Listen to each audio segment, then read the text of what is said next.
ನಮಸ್ತೆ ಎಲ್ಲರಿಗೂ. ಅಕ್ಷಯ ತೃತೀಯ ಶುಭಾಶಯಗಳು ಎಲ್ಲ ಫ್ರೆಂಡ್ಸ್ಗೂ. ಅಕ್ಷಯ ತೃತೀಯ ದಿನವೇ ಚಿನ್ನ ಖರೀದಿಸಬೇಕು ಅನ್ನೋದು ಬಹುತೇಕ ಜನರ ನಂಬಿಕೆ. ಆದರೆ ಯಾಕೆ ಖರೀದಿಸಬೇಕು ಅನ್ನೋದಕ್ಕೆ ಹಲವು ಕಾರಣಗಳಿದೆ. ಹಿಂದೆ ಕೃತಯುಗ ಪ್ರಾರಂಭವಾದದ್ದು ಭಗೀರಥನ ಶತಪ್ರಯತ್ನದಿಂದ ಗಂಗೆಯ ಅವತರಣಿಕೆಯಾದದ್ದು ಅಂತ ಕೂಡ ಹೇಳ್ತಾರೆ. ವೇದವ್ಯಾಸರು ಮಹಾಭಾರತವನ್ನು ಬರೆಯಲು ಗಣೇಶನ ಜೊತೆ ಒಪ್ಪಂದ ಮಾಡಿಕೊಂಡು ಶುರು ಮಾಡಿದ್ದು ಇದೇ ದಿನ.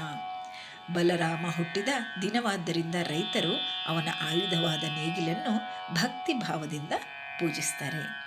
ವಿಷ್ಣು ಪರಶುರಾಮನಾಗಿ ಜನ್ಮ ತಾಳಿದ ದಿನ ಇಂದು. ಹಾಗೆ ಚಾಮುಂಡೇಶ್ವರಿಯು ಚಂಡಮುಂಡ ರಾಕ್ಷಸರನ್ನು ವಧೆ ಮಾಡಿದ ದಿನವೂ ಕೂಡ ಹೌದು. ಕೃಷ್ಣನೇ ದಿಕ್ಕು ಬೇರಾರಿಲ್ಲ ಅಂದದ್ದಕ್ಕೆ ದ್ರೌಪದಿಯ ವಸ್ತ್ರ ಅಕ್ಷಯವಾದ ದಿನ ಕೂಡ ಇಂದು. ಶ್ರೀಕೃಷ್ಣನ ಸಲಹೆಯಂತೆ ಧರ್ಮರಾಯನಿಗೆ ಸೂರ್ಯ ಅಕ್ಷಯ ಪಾತ್ರೆ ಕರುಣಿಸಿದ ಸುದಿನ. ಆ ಅಕ್ಷಯ ಪಾತ್ರೆಯಲ್ಲಿದ್ದ ಕೇವಲ ಒಂದು ಅಗುಳನ್ನು ತಿಂದು ಕೃಷ್ಣ ತೃಪ್ತನಾಗಿ ಇಡೀ ಭೂಮಂಡಲಕ್ಕೆ ಆ ಹೊತ್ತಿನ ಹಸಿವು ನೀಗಿಸಿದ. ಸುಧಾಮನಿಂದ ಅವಲಕ್ಕಿಯನ್ನು ಪಡೆದು ಅವನಿಗೆ ಶ್ರೀಕೃಷ್ಣ ಸಕಲ ಸಂಪತ್ತು ಕರುಣಿಸಿದ. ಕನಕಧಾರಾ ಸ್ತೋತ್ರ ಹೇಳಿದ ಶಂಕರಾಚಾರ್ಯರು ಚಿನ್ನದ ನೆಲ್ಲಿಕಾಯಿ ಮಳೆಯನ್ನು ಸುರಿಸಿದ ದಿನ. ಬಸವಣ್ಣನವರು ಜನಿಸಿದ ದಿನವಾಗಿಯೂ ಕೂಡ ಅಕ್ಷಯ ತೃತೀಯ ಶುಭಕರ.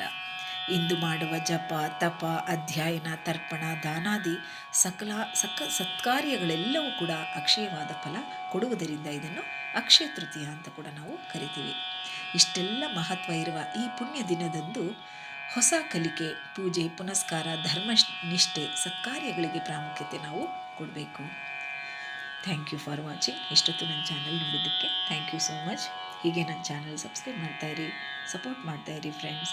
Thank you so much. Thank you.